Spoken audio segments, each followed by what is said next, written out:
What's up, cool people? I'm Matt Conroy. Welcome back to The Scoop on Scripture. Whatever the heck you want to call it. Bible reading stuff. Anyway. Alright, so we're getting into Genesis chapter 14 this time. Previously, Abram and Lot had a decision to make, regarding where to live because they had too much stuff and took up too much space and it was causing problems. So they split. But that's what kind of more officially got Abram settled in the land of Canaan, which was the land that God had promised to him all along.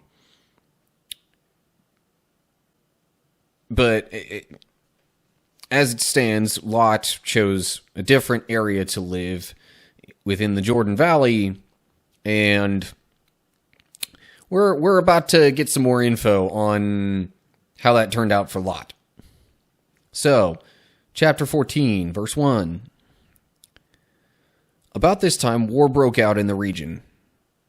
King Amraphel of Babylonia, King Arioch of Elasar, King Kedorlaomer of Elam, and King Tidal of Goyim fought against King Bera of Sodom, King Bersha of Gomorrah, King Shinab of Admah, King Shemeber, of Zeboim, and the king of Bela, also called Zoar. Geez, a lot of names, a lot of not so easy to pronounce names, at least, names that we're not used to given the English language. Anyway, verse 3, this second group of kings joined forces in Siddim Valley, that is the Valley of the Dead Sea. For 12 years, they had been subject to King Kedorlaomer, but in the 13th year, they rebelled against him. Okay, so this is telling me that, a bunch of these places were sort of under the rule of this other king, and kind of equivalent to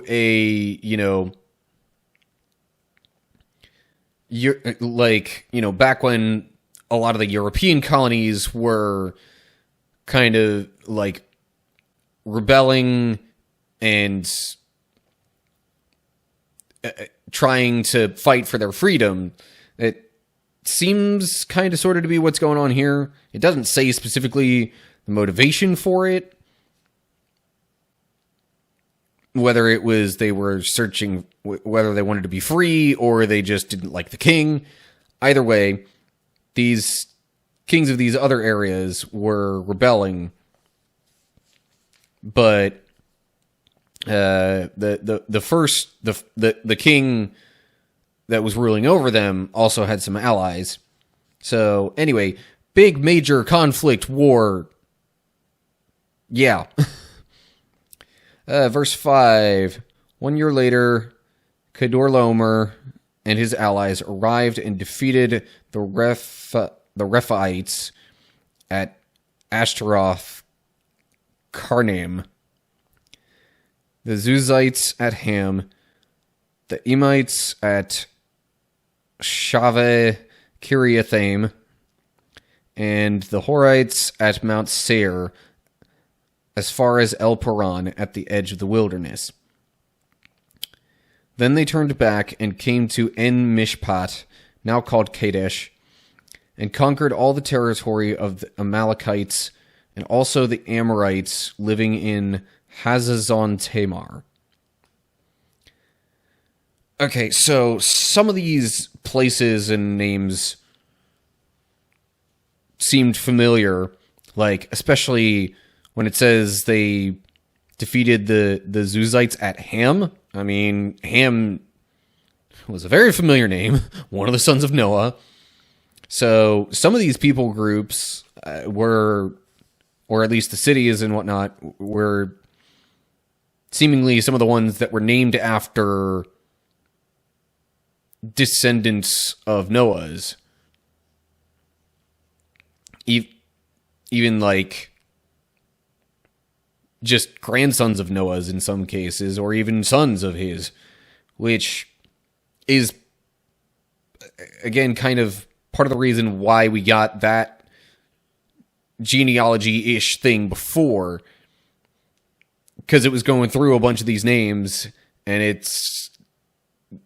I mentioned then, and here's a reminder, that a lot of those people wound up, populating certain areas and becoming the namesakes of those areas and people groups.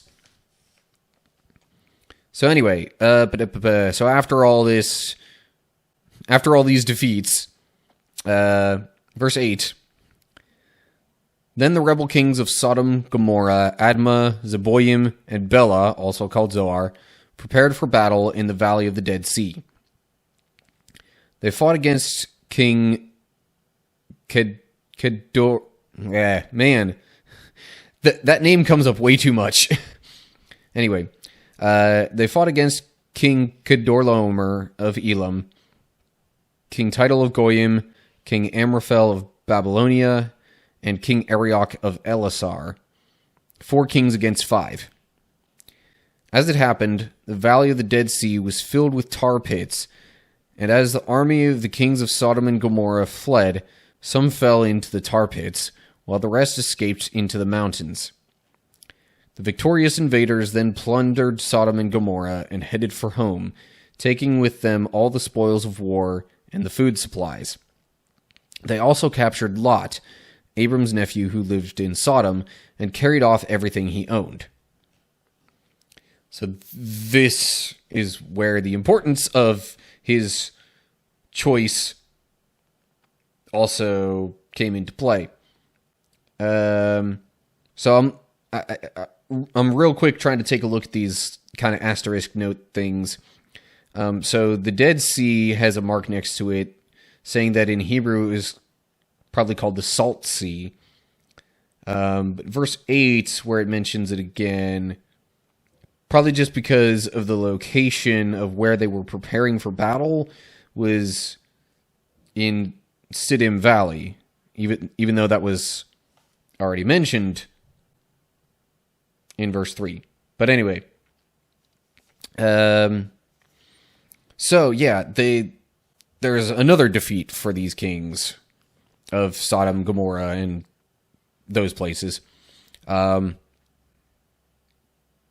But in this case, the loss was quite significant,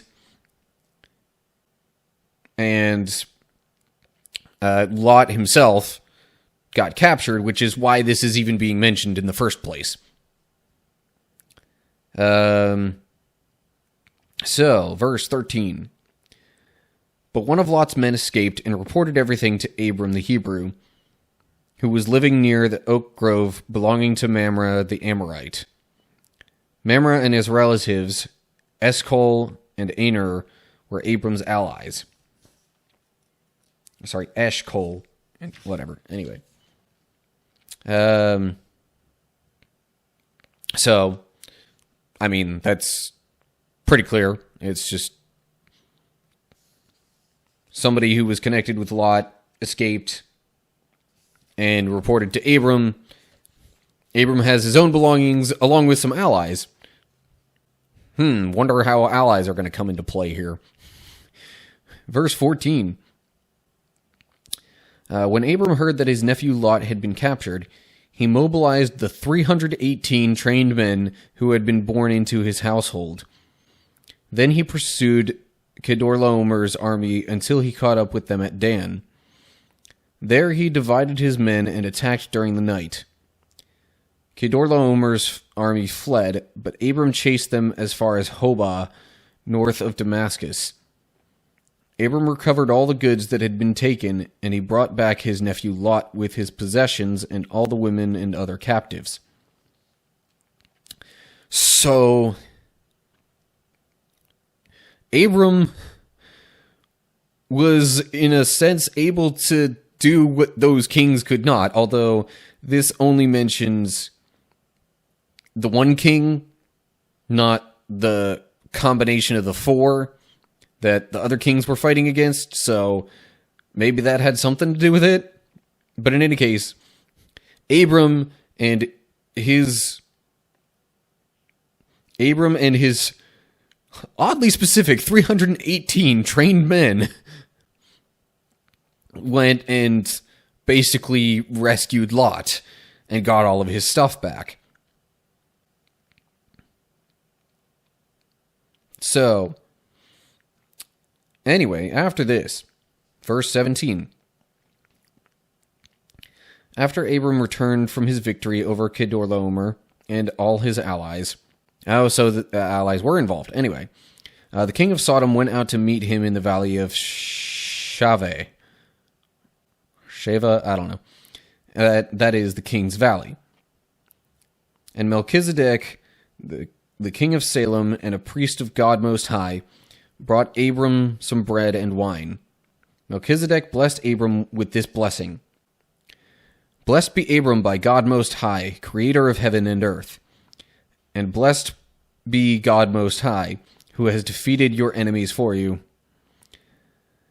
Then Abram gave Melchizedek a tenth of all the goods he had recovered. Okay, so Abram's victorious over all the kings, apparently, which makes it that much more ridiculous and significant of a feat. But then this guy Melchizedek gives a blessing to Abram, at least verbally. Also, okay, asterisk by God Most High, which is the translation of the Hebrew El Elyon.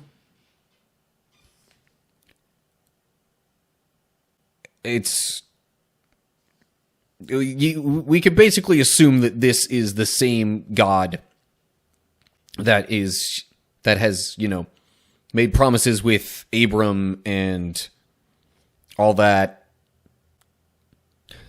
Basically the same God that we have been talking about all this time, not some other religion's God or whatever. This is just one of the ways that people refer to the God that we know of and think of and worship as, creator and so many etc. as you could go on for a long time. But Abram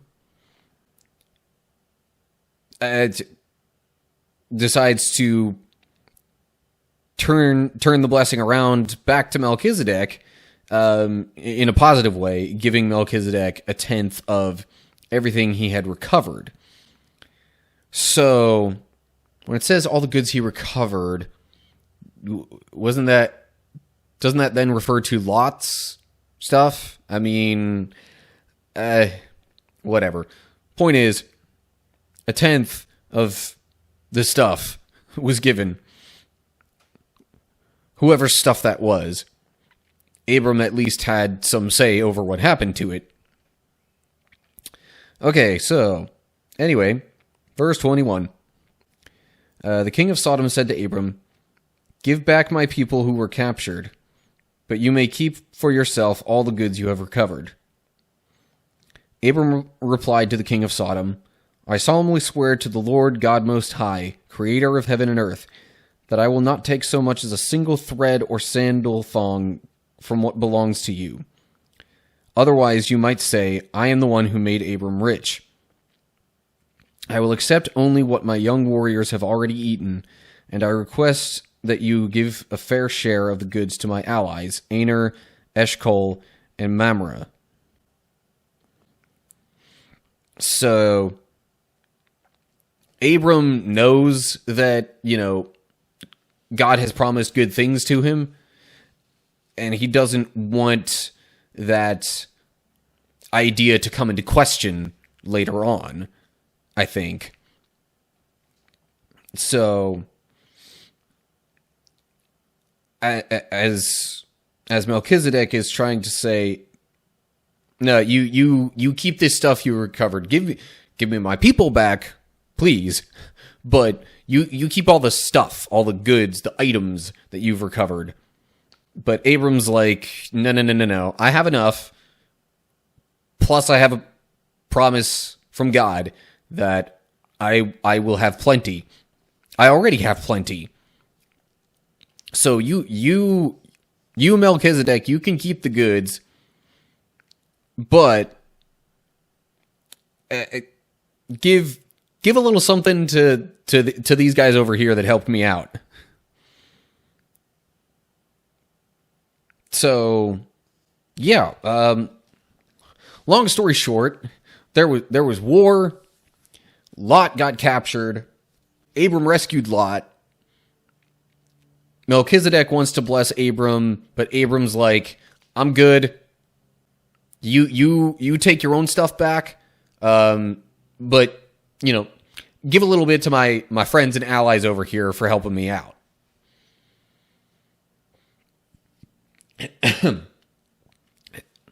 So, yeah.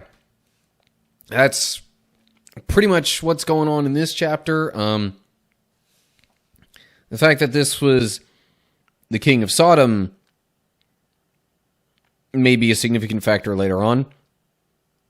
But in any case, yeah, so I guess ultimately all those kings that, were on the side of Sodom, maybe not all of them, I don't know, at the very least the king of Sodom clearly lived, and because of Abram's actions in rescuing his brother Lot, was able to, regain whatever he had from the other kings that he had fought against.